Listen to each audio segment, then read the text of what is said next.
స్వామి ఒక్క నిమిషం స్వామి. చెప్పండి స్వామి. ఎంతవరకు వెళ్తున్నారు స్వామి? భిక్షకు వెళ్తున్నాం స్వామి. స్వామి మీరు ఏమనుకోని అంటే మా ఇంటికి ఈ రోజు భోజనానికి రండి స్వామి.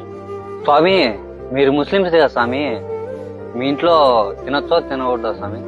హిందూ ముస్లిం అనేది ఒక మతమే స్వామి, దానికంటే ముందు నుంచి మనం అందరం మనుషులమే స్వామి. మీరు ఏర్పాటు చేసుకోండి, స్వాములు ఈరోజు ఇక్కడే భోజనం చేస్తారు. అలాగే స్వామి, 2 నిమిషాలు ఇప్పుడే ఏర్పాటు చేస్తున్నాను. స్వామి ఏంటి స్వామి ఇది? అయ్యప్ప మాల వేసినాం కదా స్వామి, ఒక ముస్లిం ఇంట్లో ఎలా భోజనం చేస్తాం స్వామి? అయ్యప్ప మాలేసిన స్వాములు హిందూ ఇంట్లోనే భిక్షాటన చేయాలని ఏ శాస్త్రంలోనూ చెప్పలేదు స్వామి. అతని పరమతమైనా కూడా మనల్ని వాళ్ళ ఇంటికి భోజనానికి పిలిచాడు స్వామి.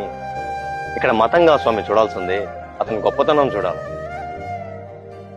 అలాంటి వ్యక్తి భోజనానికి పిలుస్తుంటే మనం వెళ్లకుండా ఆలోచిస్తున్నాం చూడు, ఇక మాలేసిన దానికి ఏం విలువ ఉంది స్వామి?